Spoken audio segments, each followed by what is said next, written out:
हरे कृष्ण सर्वांना स्वागत आहे इस्कॉन श्री श्री राधा गोविंद मंदिर कुलेचे अध्यक्ष नवनिष्ठादास प्रभू यांनी सुरू केले 18 दिवस भगवद्गीता समजून घ्या या अध्ययन वर्गामध्ये आज आपण पाचव्या दिवशी पाचव्या अध्यायाचा आपण अध्ययन करणार आहोत. अध्यायाचं नाव आहे कर्मयोग म्हणजे कृष्ण भावना भावित क्रिया.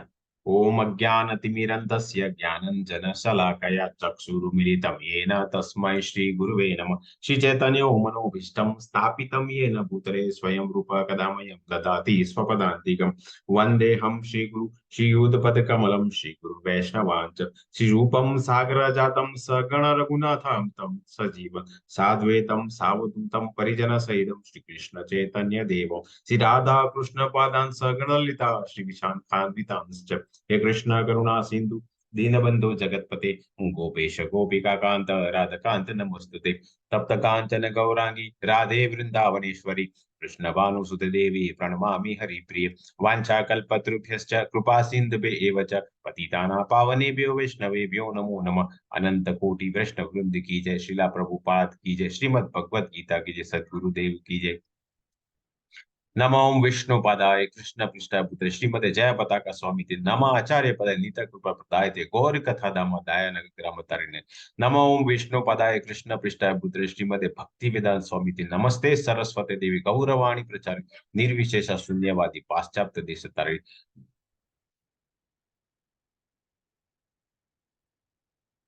जय श्री कृष्ण चैतन्य प्रभु नित्यानंद श्री अद्वैता गदाधरा श्रीवासादि गौर भक्त वृंद. हरे कृष्णा कृष्णा कृष्णा हरे हरे हरे राम राम राम हरे हरे. हरे कृष्ण सर्वांना पुन्हा एकदा मनपूर्वक स्वागत आहे आजच्या आपल्या पाचव्या अध्यायाचा अध्ययन वर्गामध्ये.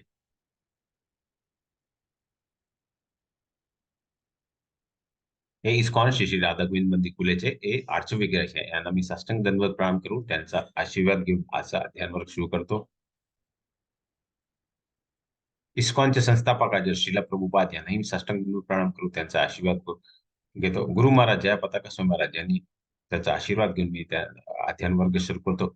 नमनिष्ठादास प्रभू यांनी अध्ययन वर्ग सुरू केला त्यांनाही मी साष्टांग दंडवत प्रणाम करून त्याचा आशीर्वाद. अनेक कृष्ण भक्त आहेत जे वेगवेगळ्या सेवा करतात यांना माझा सादर नमस्कार. ज्यांनी मला मराठीमध्ये पुढाकार दिला अशा माझी अन्वया माताजी, मनीषा माताजी, पूजा माताजी, ललिता माताजी आणि मुग्धा माताजींना माझा सादर नमस्कार.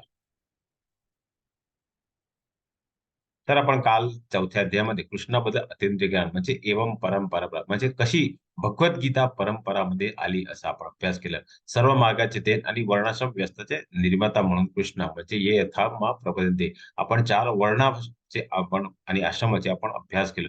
कर्मयोग कर्मणी अपि बोद्धव्य कर्म कसे केले पाहिजे त्यामुळे दिव्य ज्ञान प्राप्त होते. म्हणजे ज्ञान यज्ञ परंतप आता वेगवेगळ्या जे कर्म विकर्म आणि कर्म आहे त्याचा आपण अभ्यास केला आणि पारंपरिक ज्ञानाचा सारस तत्विधी प्रणिपातीने म्हणजे आपण जे प्रामाणिक आध्यात्मिक गुरु आहेत त्यांच्या शरणी जाऊन त्यांच्याकडे आपण ज्ञान घेतलं पाहिजे असं आपण काल हे 5 टप्प्यामध्ये आपण चौथ्याचा अध्ययन केलं. तर आता आपण पाचव्या अध्यायामध्ये आपण काय अभ्यास करतात संन्यास किंवा कर्मयोग. संन्यास चांगला आहे की कर्मयोग. जसं मी तुम्हाला सांगितलं की कर्म जे आपण भगवंताला जोडले जातात तेव्हा तो कर्मयोग होऊन जातो. योग म्हणजे भगवंताला जोडणं जाणं म्हणजे याच्या विषय कर्मयोग हा संन्यासपेक्षा चांगला आहे. कर्मयोग विशिष्यते निष्काम कर्म बंधातून मुक्त करते. जसं मी तुम्हाला काही वेळा सांगितलं की सकाम कर्म आपल्याला कर्मबंधातून बांधले जातात तेव्हा निष्काम कर्म आपल्याला बंधनातून मुक्त करते. कर्वन अपि न लिप्यते सर्वोच्च लक्ष केंद्रित करून मुक्ती म्हणजे ज्ञात्वा मा शांती प्रचती याला शांती सूत्रही म्हणतात. आपण ते काय आपण अभ्यास करूया. अर्जुन उवाच संन्यासं कर्मणा कृष्णा पुनर्योगं च संससि यच्छ्रेतयुर्लोके तन्मे ब्रूहि सुनिश्चितम्. अर्जुन म्हणाला हे कृष्णा सर्वप्रथम तुम्ही मला कर्माचा त्याग करण्यास सांगतात आणि पुन्हा तुम्ही भक्तिपूर्वक कर्माचा प्रशंसा करतात. आता तुम्ही कृपया मला निश्चितपणे सांगा की या दोनपैकी कुठला अधिक फायदेशीर आहे. तर आपण गेल्या 4 दिवसापासून आपण वेगवेगळ्या कर्माची आपण अभ्यास करतो. तर इथे भगवान म्हणतात की आता अर्जुनाचा प्रश्न पडलेला आहे कारण दुसऱ्या दिवशी त्यांनी स्थितत्रिमूळची लक्षणं सांगितली आणि तिसऱ्या दिवशी भगवंताने आपण वेगवेगळे कर्म कसे केले पाहिजे त्याच्यावरती त्याने ज्ञान दिलं. आणि काल आपण अभ्यास केला होता की आपण कर्म कसे केले भक्तिपूर्वक कर्म कसे केले पाहिजे. कारण आपल्याला आता हे आपण हा जे अध्याय आहे जे 6 अध्याय त्याच्यामध्ये आपण कर्म कसे केले पाहिजे त्याच्यावरती आता भगवंत आपल्याला ज्ञान देतात. म्हणून आता या दोघीपैकी कुठलं भक्तिपूर्वक कर्म प्रसादाचा करता आता तुम्ही मला निश्चितपणे सांगा. म्हणजे कुठलं? सर्वप्रथम कर्म कर्म कर्माचा त्याग करण्यात सांगता आणि पुन्हा तुम्ही भक्तिपूर्वक म्हणजे जे काही कर्म करतो त्याचा त्याग केला पाहिजे आणि त्यासोबत परत भक्तिपूर्वक म्हणजे भगवंताला जुळवून जेव्हा आपण कर्म करतात तेव्हा ते भक्तिपूर्वक कर्म या दोघांचं प्रशंसा केलेली आहे. आता भगवंताला हे प्रश्न आता अर्जुनाने विचारले त्याच्यावरती आता भगवान त्याच्यावर काय उत्तर देते हे आता आपण अभ्यास करूया. तर आपण पहिल्या दिवशी आपण अभ्यास केलो, की करुणा जेव्हा अर्जुनला झाली तेव्हा भगवानाने त्याला ज्ञान दिलं. आनंदसाठी भगवानाने कर्मकांड दिलं आणि पाप प्रतीकासाठी भगवानाने बुद्धियोग दिलं आणि पारिवारिक परंपरा नष्ट होती त्याच्यासाठी भगवानाने कर्मयोग दिलं. हे आपण काल तिसऱ्या अध्यायामध्ये आपण परवाच्या दिवशी आपण अभ्यास केला होता. आणि आपण काल हे अ, शिशुपालाचा आपण ही काल अभ्यास केला होता, की ज्याप्रमाणे भगवंताला चरणीला जात त्याचप्रमाणे भगवंत त्यांना फळ देतं, असाही आपण काल अभ्यास केला होता.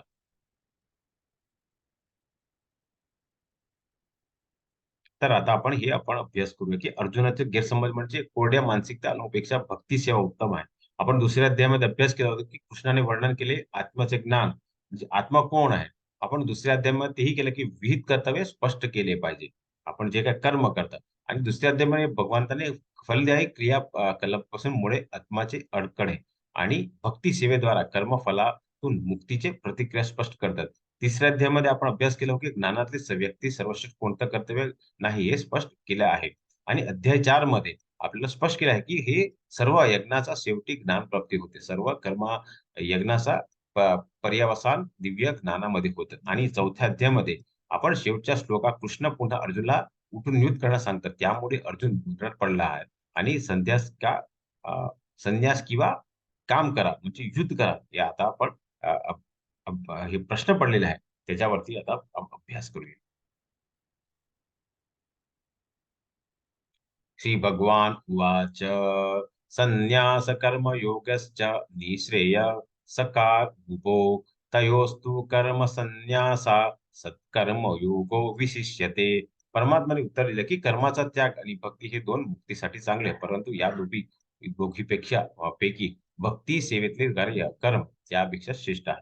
तर आता भगवंताने त्याला उत्तर दिलं, की भगवंताला जो प्रश्न केला होता, की कुठला, की कर्माचा त्याग केला पाहिजे, की भक्तीमध्ये कर्म केलं पाहिजे. तर ह्यातलं भगवंताने आता उत्तर दिलं, की कर्मत्याग आणि भक्ती हे 2 तर दोघे चांगलेच आहे.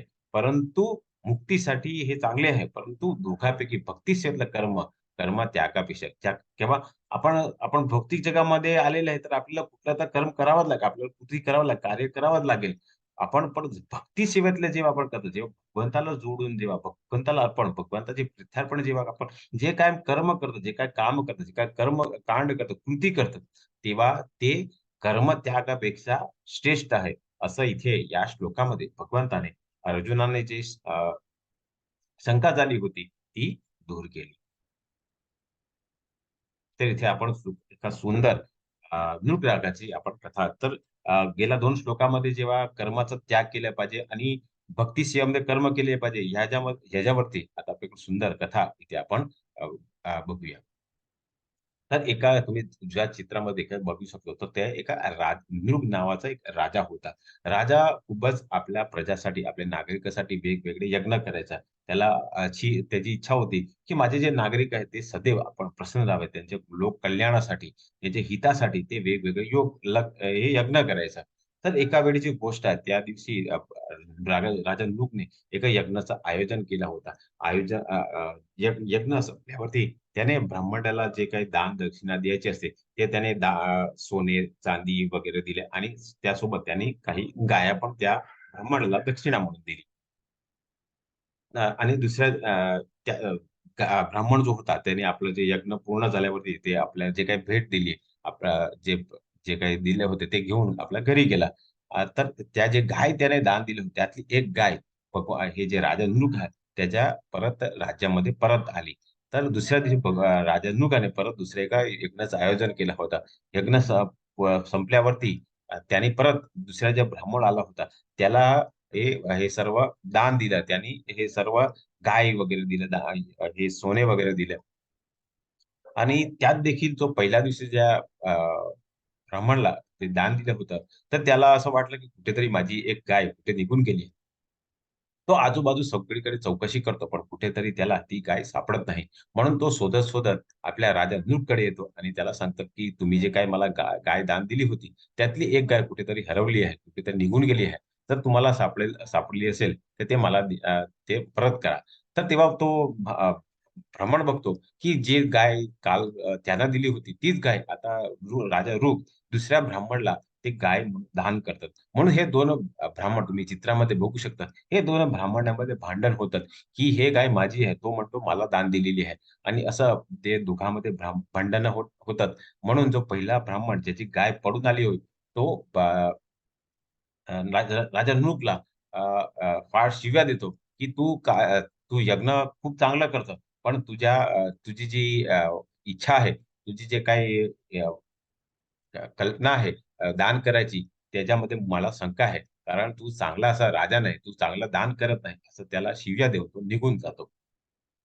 काळाची अवधीमध्ये राजानुग म्हातारपणी येतात आणि त्याचा मृत्यू होतात आणि यमदूत त्याला घ्यायला येतात आणि यमदूत त्याला विचारतात, की "तू खूपच असा अ, पुण्यदान वगैरे खूप केले आहे आणि तू काही चुकाही केल्या आहेत. तर आता तुला कुठल्या भोगायचे? तुला चांगले जे काही कर्म केले त्याची कर्म त्याची फळाचे भोगायचे आहे, की जे काही वाईट कर्म केले आहे त्याची तुला फळं भोगवायची आहे. तर तेव्हा नूह राजा म्हणतात, की मी काही चुका वगैरे केल्या कुठेतरी माझ्याकडे पाप प्रतिक्रिया झाली असेल, तर ते मला तुम्ही पहिले त्याची ते मला शिक्षा द्या. म्हणून त्याला एका त्याला इथे जन्माला येतो. तुम्ही चित्रामध्येही बघू शकता. ते एका सरड्याचा त्याला जन्म होतो आणि तो एका जंगलामध्ये इकडे-तिकडे फिरत असतो. तर त्याला खूपच ताण लागल्यामुळे तो काय करतो, सरडा एका विहिराकडे जातो आणि त्याला असं वाटतं, की इथे पाणी असेल म्हणून तो तिथे विहिरामध्ये उडी मारतो. पण तो विहीर पूर्ण खाली असतो. तो सुकलेला असतो म्हणून त्याला पाणी भेटत नाही. काही वर्षापर्यंत तो त्या सरडा इतका थकलेला असतो. तो आजारीपणा झालेला असल्यामुळे त्याला अ, पाणी भेटत नाही आणि तो तिकडे पडून राहतो. तर आता त्याला आपल्या पूर्वजन्माचे कर्म आठवण येतं, की मी असं काय केलं, की मला सर्व दुःख भोगावे लागते. तर तेव्हा त्याला आठवण येतो, की त्याने आपल्या पूर्वी जन्मामध्ये खूपच यज्ञ, दान, तप केलं होतं. पण कुठेतरी भगवान श्रीकृष्णाला काही अर्पण केलं नव्हतं. जे काही कर्म केलं होतं, जे काही दान केलं होतं, ते स्वतःच्या अहंकाराने, की मी हे काय करतो, मी हे करतो, मी ते करतो, मी दान करतो, मी तपस्या करतो, मी वेगवेगळे यज्ञ करतो. हे त्याला अहंकार आल्यामुळे त्याने भगवंताला काही अर्पण केलं नव्हतं. तर एका वेळेची गोष्ट आहे, जेव्हा भगवान श्रीकृष्ण इथे अवतीर्ण झाले होते, तेव्हा आपले बाळ-मुलं आपल्या कुटुंबासोबत इथे त्यावेळी काय होतं, की कुठेतरी फिरायला जातात. काय येतं कुठेतरी जंगलामध्ये फिरायचं आहे. तर जेव्हा भगवान श्रीकृष्ण त्याचं कुटुंब तिकडे फिरायला जंगलामध्ये गेलं होतं, तर तेव्हा जे मुलं होते ते खेळत होते आणि काही वेळामध्ये खेळानंतर त्यांना तहान लागली. म्हणून ते पाणी प्यायला कुठेतरी जवळ नदी नाहीतर कुठे तलाव असेल, तर तिकडे पाणी शोधायला गेले. तर त्यांनी बघितलं की इथे जवळ एक विहीर आहे.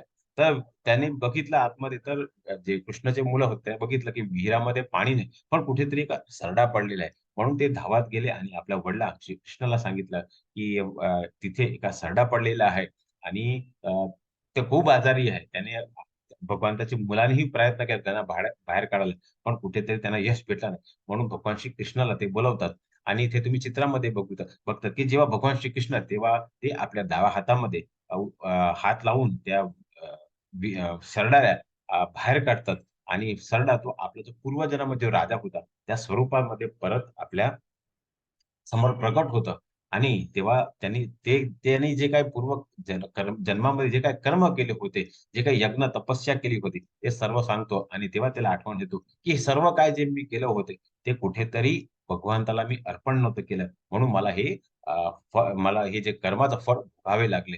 तर इथे या वार्ताचं हेच तात्पर्य आहे, की जेव्हा आपण जे काही कर्म कितीही आपण पुण्यकर्म केले, कितीही आपण दान केलं, पुण्य केलं, तरी जेव्हा आपण भगवंताला अर्पण करत नाही, तेव्हा ते पुण्य आपल्याला फळ देऊ शकत नाही. कारण जेव्हा आपण भगवंताला अर्पण करत नाही, तेव्हा आपल्याकडे चूक होणार आणि त्याचा आपला परिणाम वाईट होणार आणि आपल्या चांगली असा दुसरा जन्म मिळणार नाही. असा या कथाचा आणि इथे चित्राचा तात्पर्य आहे. म्हणून आपण जे काही कर्म करता, जे काय काही दिवसापासून मी तुम्हाला सांगतो, की तुम्ही जे काही कर्म करता, ते सर्व भगवान कृष्णाला अर्पण जर तुम्ही केलं, तर तुम्हाला निश्चितपणे भगवान श्रीकृष्णाचा आशीर्वाद आणि भगवानच्या जे गोलक वृंदावन आहे, तो तुम्हाला मिळेल. कारण भगवंताने पुढच्या श्लोकामध्येच आपल्याला सांगितलं आहे, की भक्तिपूर्वक कर्म ते कर्मत्यागापेक्षा चांगलं आहे. असं आपण या 2 श्लोकाचं तात्पर्य आणि या कथाचा आपण तात्पर्य इथे समजून घेऊया. तर त्यागाची योग्य समज म्हणजे प्रपंच प्रपंचिक प्रपंचिकताय बुद्धिया हरिसंपदि वस्तुनः मुमुक्षुभिः परित्यागो वैराग्यम फालगू तथ्य. मोक्ष प्राप्तीसाठी असुलेल्या लोक जेव्हा परमार्थशी संबंध गोष्टीचा त्याग करतात व तसे असे मानतात की या गोष्टी भौतिक आहेत, तेव्हा त्याचा त्याग अपूर्ण असतात. तर आपण अभ्यास केला होता, की जेव्हा आपण जे काही आपण जे काही त्याग करतात, जे काही आपण भौतिक जगामध्ये नसतात, तेव्हा आपण परमार्थसंबंधी गोष्टीचे त्याग करतात व असे मानतात, की ही गोष्टी भौतिक आहे. तेव्हा त्याचा त्याग अपूर्ण होतं. आपण त्याग कर्माचा त्याग करतात, पण कुठेतरी आपण भगवंताला अर्पण करून काही काम करत नाही. तेव्हा तो त्याग अपूर्ण असतो. तसं इथे मी तुम्हाला जर एका उदाहरण दिलं, तर आपण एकादशीचा उपवास करतो. तर एकादशीचा उपवास असतो तेव्हा काय करतात आपण आपण भगवंताच्या नामजप स्मरण करतो. आपण वेगवेगळ्या त्यांच्या पूजा वगैरे करतात. तर त्याच दिवशी जर एका मनुष्याचा त्या दिवशी ऑपरेशन आहे. म्हणून त्याला डॉक्टर काय म्हणतो, की "तू आज पूर्ण दिवस तुला काही अन्न घ्यायचं नाही." तर आपणही उपवास केला आहे, पण आपण भगवंताच्या प्रित्यार्पणासाठी, विष्णूच्या प्रित्यार्पणाने उपवास केला आहे. आणि तो जो मनुष्य आजारी आहे, तो कुठेतरी रुग्णालयात पडलेला आहे. तोही त्याग करतो, पण कुठेतरी ते त्याग त्याने भगवंताला अर्पण केले नाही. म्हणजे तो त्याग अपूर्ण असं आपण या श्लोकामध्ये आपण समजून घेऊया. तर आता भगवान म्हणतात, की कर्मयोग की कर्माचा संन्यास. श्रेयस्सा नित्यसंन्यासी यो न द्वेष्टि न काङ्क्षति निर्द्विन्दो हि महाबाहो सुखबन्ध न मुच्यते. जो आपल्या कर्माचा द्वेष करत नाही किंवा त्यागाचा फळाची इच्छा करीत नाही, तो सदैव संन्यासी समजला जातो. हे पराक्रमी अर्जुना, सर्व द्वेतापासून मुक्त झालेला असा मनुष्य भौतिक बंधनावर सहज विजय मिळवून पूर्णपणे मुक्त होतो. तर इथे भगवान हेच आपल्याला परत सांगतात, की कर्माचा द्वेष करता नाही किंवा त्याच्या फळाची इच्छा करत नाही. आपण भौतिक जगामध्ये आले तर आपल्याला कुठेतरी कर्म करायला आपण ज्या वर्णामध्ये आहे, त्या वर्णाच्या प्रमाणे आपण कर्म केले पाहिजे. जेव्हा आपण त्या कर्माचा द्वेष करत नाही किंवा फळाची अपेक्षा करत नाही, तेव्हा आपण संन्यासी मानले जातात, असं भगवान सांगतात. आणि पुढे भगवान म्हणतात, की जो सदैव वेदापासून मुक्त झालाय असा मनुष्य भौतिक बंधनावर सहज विजय मिळवू शकतो. म्हणून आपण जेव्हा फळाची त्याग करतो, तेव्हा आपण जे भौतिक बंधनामध्ये आपल्याला जे बंधन करतात, कारण आपण भौतिक जगामध्ये तेव्हा आपल्याकडे कुठे ना कुठेतरी सकाम कर्म होणार, जे आपल्याला फळदायी अपेक्षा करणार आणि तेव्हा आपण बंधनातून आपण बांधलेले जातो. तेव्हा भगवान हेच म्हणतात, की जेव्हा आपण सर्व द्वैतापासून जेव्हा मुक्त होतात, तेव्हा आपण भौतिक बंधनातून सहज विजय मिळवून आपण पूर्णपणे मुक्त होतात. मुक्त म्हणजे या भौतिक जगामध्ये जे जन्म, मृत्यू, जरा व्याधीचे चक्र आहे, त्यातलं आपण मुक्त होऊ शकतो. असा या श्लोकाचा तात्पर्य आहे.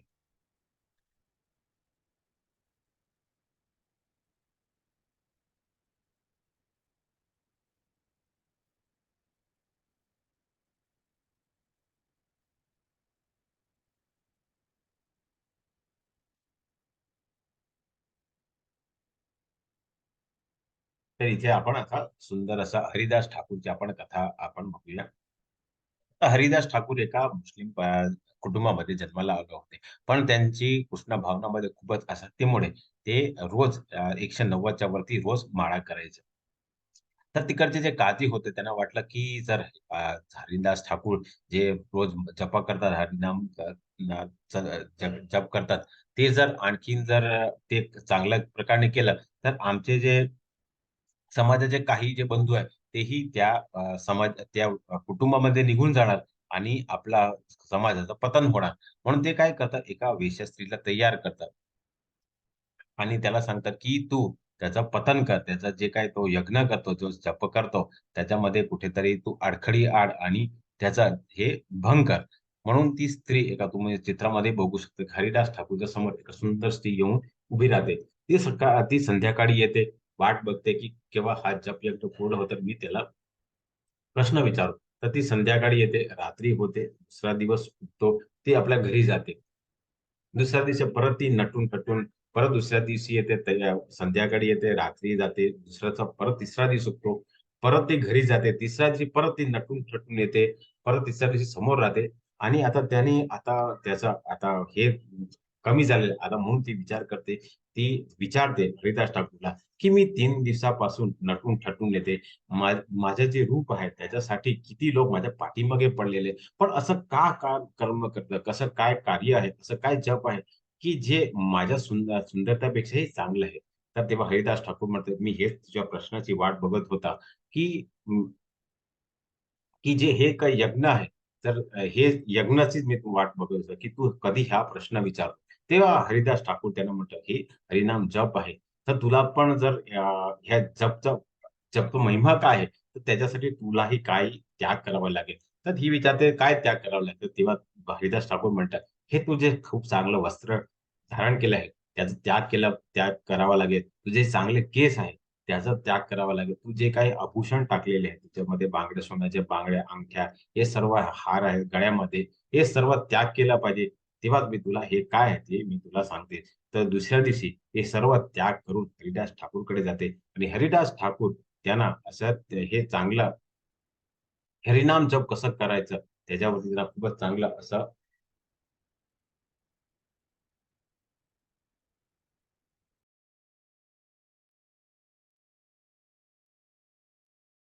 हरिदास ठाकूर त्याला खूपच चांगल्या प्रकारे हे कीर्तन हे जाप कसं करायचं हे त्याला शिकवतात आणि ती नंतर वृंदावनला निघून जाते. तिथे खूप मोठी ती संन्यासी होऊन जाते.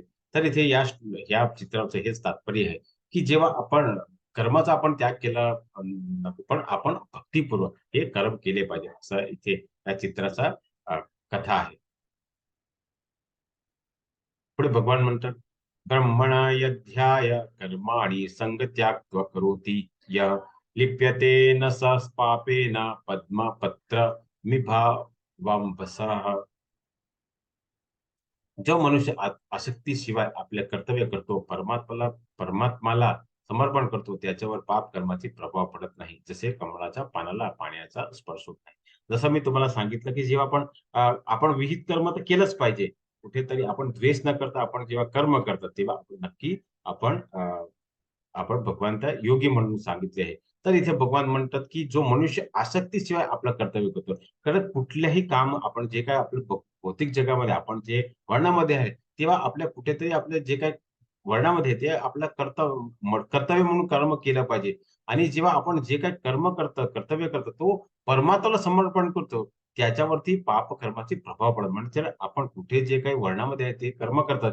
तिथे कुठेतरी आपल्याकडे चुका झाली, तरी आपल्याला पाप कर्माची प्रभाव पडत नाही.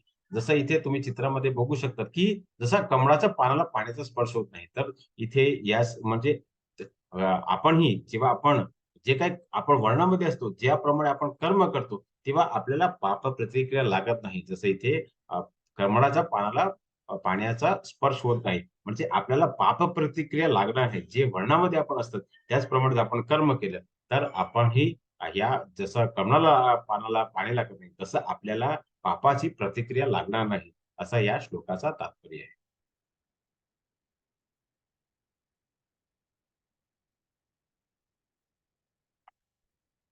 पुढे भगवान म्हणतात, की "विद्या विनय संपन्ने ब्राह्मणे गविहस्तिनी सुनचेव श्वापाके च पंडिता समदर्शिनः." नम्र ऋषी, खऱ्या ज्ञानी, विद्वान आणि सौम्य ब्राह्मण, एक गाय, एक हत्ती, एक कुत्रा आणि आणि कुत्रा खाणारा बहिष्कृत्य समान दृष्टीने पाहतो. तर बघ मी जसं तुम्हाला काही वेळा सांगितलं, की प्रत्येक योनी 84 लक्ष योनीमध्ये प्रत्येकामध्ये जीव असतो. जीव म्हणजे त्याच्या हृदयामध्ये परमात्मा, मग आत्मा म्हणून परमात्मा, भगवान श्रीकृष्ण, शिरोधार्चा विष्णू म्हणे वास करतात. तर जेव्हा जो ऋषी नम्र आहे, जो खऱ्या ज्याला ज्ञान आहे, जो विद्वान आहे, जो सौम्य ब्राह्मण आहे, तो एका गाय, एका हत्ती, एका कुत्रा आणि कुत्रा खाणारा म्हणजे त्या सगळ्यांना समान दृष्टी कारण हे सर्वांमध्ये गायामध्ये हत्ती, कुत्रा खाणं हे प्रत्येकामध्ये काय तर त्यांच्या हृदयामध्ये भगवान श्री कृष्णाचा वास आहे, निवास करतात असं बघतात.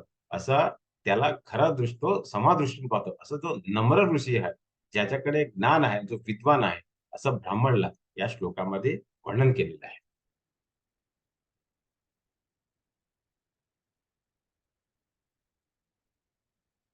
पुढे भगवान म्हणतो, "हे हि से हि संस्पर्शजा भोगा दुःख योन एव ते आद्यंतवन्त्य कौन्तेय न तेषु रमते बुद्धः." एक बुद्धिमान व्यक्ती दुःखाच्या स्रोतामध्ये भाग घेत नाही, जे भौतिक इंद्रियाच्या संपर्कामुळे होते. हे कुंतीपुत्र, असा सुखाचा आरंभ आणि अंत असतो आणि त्यामुळे ज्ञानी मनुष्य त्यात आनंद मानत नाही. तर आपण जे काही कर्म करतात, त्या प्रत्येक कर्मामध्ये कुठेतरी सुख आणि दुःख असतात. म्हणजे इथे भगवान म्हणतात, जो बुद्धिमान व्यक्ती आहे, तो काय दुःखाचा स्रोतामध्ये भाग घेत नाही. आपण जी 5 इंद्रिय, जसं आपण दुसऱ्या अध्यायामध्ये आपण अभ्यास करू, की आपली 5 वेगवेगळे इंद्रिय आहेत. तर जे इंद्रिया जे भौतिक संपर्कामुळे होतात, जे त्यामध्ये आरंभामध्ये सुख असतं, पण शेवटची काय होतं, त्याचा अंत अ, खूप वाईट असतो आणि त्यामुळे मनुष्य त्यात आनंद आनंद मानत नाही. आता ते काय आहे, त्याच्यावरती आपण 5 वेगवेगळे आपण उदाहरण घेऊया. तर इथे पहिल्या चित्रामध्ये तुम्ही बघू शकता, की जे पावसाळ्याची वेळ असतो, तेव्हा रात्रीचे किडे असतात, रात्री कीटक असतात. ते काय असतात, तर ते जे ऊर्जाचे रात्रीचे विद्युत ऊर्जा असतात, जे बल्ब लावलेले असतात रात्रीचे, तिकडे फिरत असतात आणि त्याला त्याची इंद्रिय कुठली बलवान आहे, तर त्याचे डोळे आहेत. तर त्याचे डोळे काय आहे, त्याला खूप जे लाईट असते, त्याचं खूप आकर्षण असते. म्हणून काय करतात, ते लाईटीकडे जायला प्रयत्न करतात. पण ते लाईट आहे काय असतं, त्याच्यामध्ये विद्युत असल्यामुळे तो गरम होतो आणि हे जे रात्रीचे किडे असते, ते तिकडे गेल्यावरती त्यांना झटका लागतो आणि सकाळी त्यांचा मृत्यू होतं. म्हणजे त्याची इंद्रिय कुठली आहेत? डोळे आहेत. आपल्यामध्येही डोळे आहेत. तर त्याच्या डोळ्याची इंद्रिय ती बलवान असल्यामुळे त्याच्यावरती त्याचं नियंत्रण नसतो. म्हणजे सुरुवातीला त्या आरंभामध्ये सुख असतं, परंतु अंत त्याचा दुःख असतो. आणि आता आपण दुसरे इंद्रिय कुठले आहेत त्याच्यावरती आपण अभ्यास करूया. तर दुसरा इंद्रिय म्हणजे आपले काय आहे ते कान आहे. तिथे हिरणाचं उदाहरण दिले आहे. हिरणला जे संगीत आहे करणं, ते संगीत असतात, वाद्य असतात. जेव्हा चांगल्या प्रकारे कोण वाजवतो, तर त्याला खूप चांगलं वाटतं. त्याच्या कानाला खूप असा आनंद मिळतो. म्हणून ते ऐकत असतो आणि जो शिकारी असतो तो काय करतो, एका 2 बासुरी वादन हे आणखीन कुठलातरी वाद्य आहे, तो चांगल्या प्रकारे तो वाजवतो आणि जो हिरण आहे, तो ऐकत-ऐकत त्या शिकारीकडे जातो आणि शेवटची काय होतो, तर तो शिकारीच्या ताब्यात पडतो. म्हणून आपलं जे दुसरं इंद्रिय काय आहे? कान. कानामध्ये काय आपण तर वेगवेगळ्या चांगलं संगीत आहे, आपल्या चांगल्या गोष्टी, कोणाची चुगली वगैरे आहे, ते आपल्याला ऐकायला खूप मजा येते. म्हणजे त्याचे आरंभ चांगले असतात, परंतु त्याचा जो अंत आहे, तो आनंद देत नाही. असा या दुसरी आपली इंद्रिय म्हणजे कान. पहिलं आपली इंद्रिय डोळे, दुसरी आपली कान आहे. आता तिसरी इंद्रिय कुठली आहे ती आपण बघूया. तर तिसरी इंद्रिय म्हणजे आपली नाक आहे. तर इथे चित्रामध्ये आपण इथे अ, भुंगाचं इथे उदाहरण दिले. भुंगा जो असतो ना, तर त्याला नाक म्हणजे त्याला सुगंध, त्याला चांगली वास घ्यायची असते. म्हणून तो कमळाच्या पानामध्ये जातो. तो दिवसभर त्या कमळाच्या पानामध्ये असतो.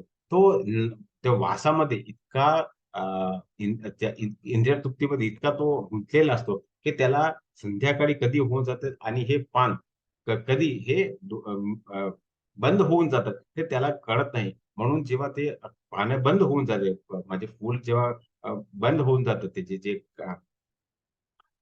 तर तिथे त्याचा ते मृत्यू होतो. म्हणजे त्याचं जे नाक आहे, त्या सु सु त्याला सु अ, सुरुवातीला आरंभाला त्याला सुख देतं. खूपच चांगला सुगंध त्याचा श्वास वगैरे चांगला श्वास देतो.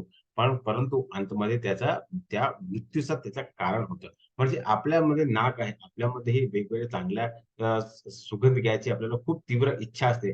कोणी चांगल्या अशा मुलीने किंवा मुलाने असं चांगलं असं परफ्यूम मारलंय, तर त्या गोष्टीवरती आपण आसक्ती ठेवतो आणि त्याला आपल्याला आकर्षण होतं आणि कुठेतरी आपल्या नाकाचं नियंत्रण असल्यामुळे आपण परत-परत सुवास घ्यायची आपल्याला आवडतं. म्हणजे त्याचा आरंभ सुखाने होतो, पण कुठेतरी त्याचा अंत दुःखाने होतो. असं या तिसऱ्या इंद्रियाचं. म्हणजे आपण आता 3 वेगवेगळे इंद्रिय बघितले. पहिलं जे बलवान डोळे असतात, दुसरे कान असतात, तिसरे नाक असतं. आता चौथी इंद्रिय कुठली आहे? ते आता आपण अभ्यास करूया. आपली चौथी इंद्रिय म्हणजे आपली जिव्हा, आपला जीभ म्हणजे आपल्याला चांगले पदार्थ खायचे, आपल्याला खूप चांगलं-चांगलं बोलायचे आहे. तर हे मध्ये इथे माशाचं उदाहरण दिले. तर मासा जो आहे, तो त्याला जर आपण त्याचा शिकार करायचं तर त्याला काहीतरी खायला आपण टाकतात. म्हणून तो त्याची जीभ आहे, ते जीव आहे, त्याचा चांगला त्याला खायचे असते म्हणून ते तिकडे अडकून जातात आणि त्याचा तो शिकार होऊन जातात आणि तो मासा पकडलेला जातो. म्हणजे जी आपली पण चौथी इंद्रिय कुठली तर आपले जिव्हा आहे.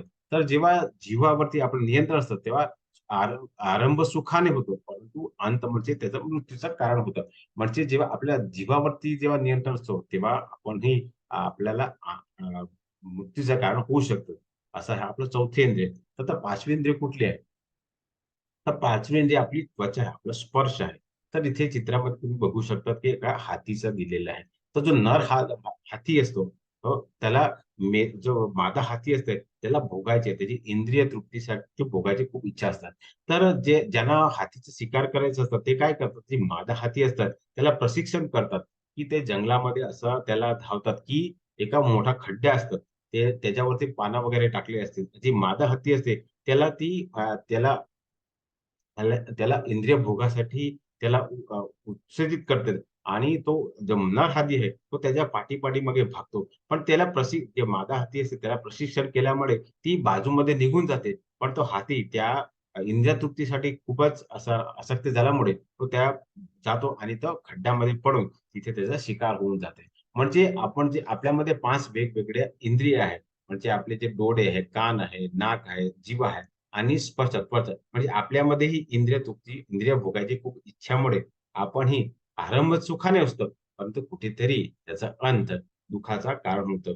तर हे 5 वेगवेगळ्या प्राणी आणि पशूच्या आपण बघितलं, की त्यांची एकच इंद्रिय बलवान आहे. त्यामुळे त्यांचं अंत होतं. तर आपण मनुष्य आहे. आपले तर 5चे 5 इंद्रिय आपण बलवान असल्यामुळे आपण किती ल लव किती आपण अंताचं जवळ जातो. तर आपण जर भौतिक जगामध्ये आपण जे भौतिक इंद्रियाचे जे संपर्कामुळे जे आपले अंत होतं, ते किती आपल्यामध्ये वेगवान आहे. तर आपण हे जे भौतिक इंद्रियाचे जे भोगायचे जे आहे, त्याच्यावरती आपण नियंत्रण केले पाहिजे. कारण आपली 5 इंद्रिया खूपच बलवान असल्यामुळे आपलं अंत खूपच लवकर होऊ शकतं. म्हणून आपणही आपल्या इंद्रियाचा कुठेतरी नियंत्रण हे 5 इंद्रिय त्याचं नियंत्रण केलं पाहिजे. असं या या श्लोकामध्ये सांगितलं.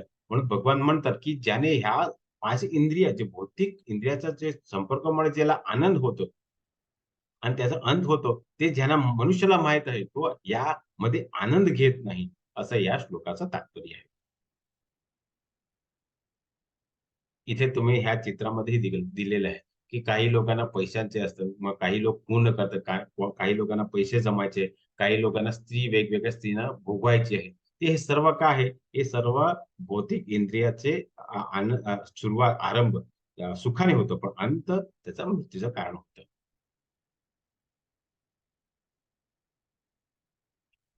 तर इथे ह्याला या श्लोकाला शांतीसूत्रही म्हटलेले गेले आहे. तर हे काय आहे? तर भोक्तारं यज्ञ तपसां सर्वलोको महेश्वरं सहृदं सर्वभूतानां ब्रह्मा मां शांतिमच्छति. सर्व यज्ञ आणि तपस्या यांचा अंतिम उद्देश सर्व ग्रह आणि देवता परमस्वामी आणि सर्व प्राणी मात्राचं कल्याण करतात ही चिंता म्हणून मला ओळखलं ऋषी भौतिक दुःखापासून, वेदापासून शांती प्राप्त करतो. जसं मी तुम्हाला सांगितलं, की शांती प्राप्त, शांती सूत्र.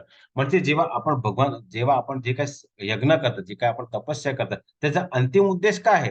तर हे परमस्वामी भगवान परमस्वामी आहे. ते कोण आहे? ते आपला कल्याण करत आहे. आपले हितचिंतक आहे. आपण जेव्हा हे 3 गोष्टी जेव्हा आपल्याला कळणार, की भगवंतच अ, अ, अंतिम उद्देश आहे. भगवंतच आपले कल्याण करतात आणि आपले भगवंतच हितचिंतक आहे. जेव्हा आपण सर्व गोष्टी ह्या 3 गोष्टी जे काही कर्म आपण यज्ञ, तपस्या जे काही करतो, ते जेव्हा आपण भगवंताला प्रित्यार्पण, भगवंतच आपलं कल्याण करत आहे. भगवंतच आपले हितचिंतक आहे. भगवंतच आपला मित्र आहे. जेव्हा ह्या उद्देशाने आपण जे काही कर्म, यज्ञ, तपस्या करतात, तेव्हा आपल्याला भौतिक जे दुःखातून आपल्याला शांती मिळू शकतात. असं या श्लोकाचा तात्पर्य आहे. म्हणजे इथे तुम्ही चित्रामध्ये बघू शकता, की हे वेगवेगळे कर्म करतात, पण कुठेतरी हे सर्व भगवान श्री विष्णूच्या प्रीत्यर्पण जेव्हा करतात, जे सर्व यज्ञ तपस्या करतात, जेव्हा आपण भगवंताला परमस्वामी सर्व प्राणीमात्र कल्याण करतात, सर्वांचे हितचिंतक आहे. हे जेव्हा आपण समजून आपण जेव्हा कर्म करतात, तेव्हा आपण भौतिक दुःखाच्या वेदापासून आपण शांती प्राप्त करू शकतात. असा या श्लोकाचा आणि याला शांतीसूत्र म्हणतात. म्हणून तुम्ही जेव्हा जे काही कर्म करतात तेव्हा हा 5.29वा श्लोक जर तुम्ही पाठ केला, तर तुम्हाला निश्चितपणे शांती मिळेल. कारण जे काही तुम्ही यज्ञ तपस्या करता ते तुम्ही भगवान तुमचा हितचिंतक आहे. भगवान तुमचं कल्याण करता आहे आणि तो सर्वोच्च मालिक आहे. असा जेव्हा इच्छाने आपण कर्म करतात, तेव्हा आपल्याला शांती मिळू शकतात. असा या श्लोकाचा तात्पर्य आहे.